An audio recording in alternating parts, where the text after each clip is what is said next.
few, so that means like at least one, right? Mm-hmm. So at least one, if any, carbonated, so maybe none, carbonated beverages contain calcium. What? Okay. So at least one very popular ones, however, contain significant amounts of caffeine, and consuming caffeine causes people to excrete significantly more calcium than they would otherwise. Okay. So I'm thinking like, okay, so maybe a carbon beverage has calcium in it, but at least one very popular carbonated beverages helps makes us excrete more calcium. Mm-hmm.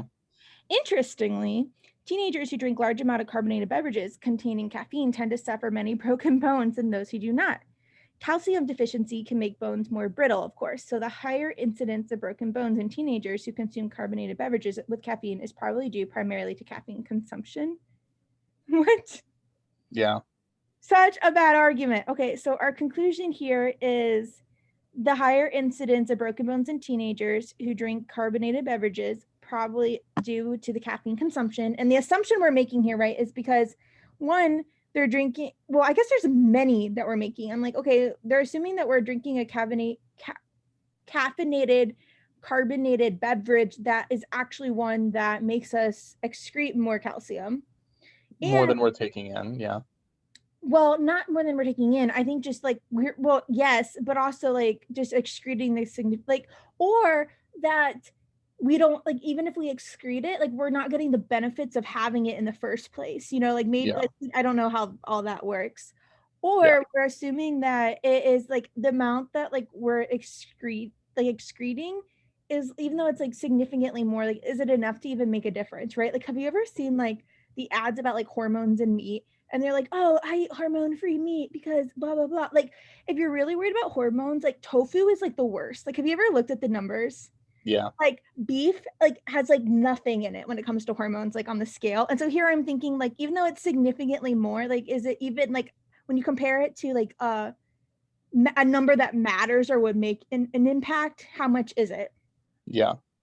So I feel like there's lots of ways that we can completely destroy this argument since Yeah. we're trying to weaken it. um For sure. All right, so let's go ahead and start. Go ahead and read A for me and tell me love it, leave it, or hate it. Okay, so A, teenagers who drink large quantities of carbonated beverages containing caffeine tend to drink smaller quantities of calcium-rich beverages than other teenagers do. I don't think that's relevant. I'm not a huge fan of that. The reason why is because we're not talking about other calcium-rich beverages. Oh, see, I don't hate this one, to be honest, because our conclusion is that it's primarily due to caffeine consumption, where Mm-hmm. I feel like this offers an alternative explanation. It's not that we're drinking carbonated beverages, it's that they're drinking like not enough milk. Like it's Okay. That's why I don't hate A. Okay, so maybe leave it for now. Yeah, where I'm thinking like it's not because the caffeine, it's actually because of the lack of calcium in general you're getting. Which Okay. actually would make sense, right? I guess potentially, yeah. Okay, well let's see if there's a better answer. Yeah. Okay, yeah, let's look through the rest. So B, teenagers engage in the type of activities that carry a high risk of causing broken bones much more often than both older and younger people do.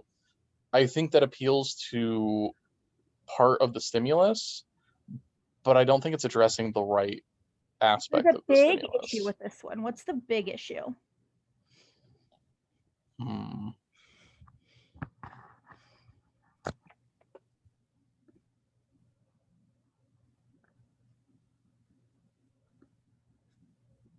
Sorry, the screen's a little bit small. I'm trying to.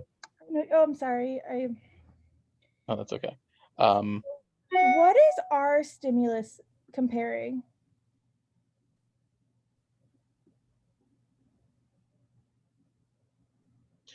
so We're talking about here teenagers who consume carbonated beverages versus teenagers that don't. yeah, So when we're comparing teenagers compared to older and younger people, we're not comparing it, like it's the wrong people. We don't care. Now, if okay, you said teenagers that consume carbonated beverages engage in the type of activities, more than those Yeah. that don't drink these beverages, then B could be a really good answer. But because it's not comparing these same things, it's not Right, it's it's not relevant. irrelevant because this Yeah. teenagers is including those that drink the carbonated beverages and don't drink the carbonated Yeah. beverages. It's like cool. It's almost common sense too in a way, but yes. Okay, so that one's gone. Um, C, some teenagers have calcium deficiencies even though they don't consume any caffeine. Um, I think this is an interesting one, but I think it's too weak because of Yes. some. At least one teenagers have calcium even though they do not consume. It's like, yeah, someone has some type of medical condition that has them having a caffeine. That doesn't tear our whole argument of this trend in life. Mm-hmm. So that one's gone. So D, some of the less popular carbonated beverages contain even more caffeine than the popular ones. That's not what we're arguing. The argument doesn't seem to care about how popular they are, and At least one of the less popular has more caffeine. Cool. But that doesn't even mean that this is one that has has calcium or not for one. And two, we yeah, don't even know which one. We don't even I don't think we even know if the teenagers are drinking the popular ones or the unpopular ones. yeah. So yeah, D is a very bad answer as well. And then E, the more calcium a person ingests as a regular part of his or her diet, the more calcium that person will tend to excrete. Um, I don't really like this one because it doesn't address anything in the core part of the argument other than that people excrete calcium. Yeah, I don't think that that means that people are like just because there's some calcium in this drink, that doesn't mean that it's them drinking this carbonated beverages that's causing them Yeah, to have more broken bones. Or the yeah, fact that this happens doesn't destroy it. I mean, like maybe I mean almost would strengthen it to be honest, if anything, where it's like yeah, the more you do, the more you do this. Yeah. So I think A would have to be our answer. yeah, by process of elimination. And I honestly don't Um, hate it. I think it's actually a good answer.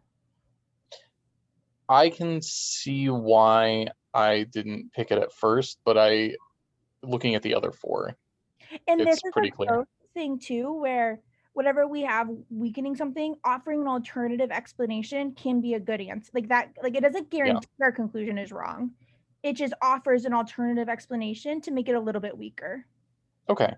Where it's like, oh, how do we know it's this and not this? It's like, couldn't it be either of them? How do you know? Right? Mm-hmm.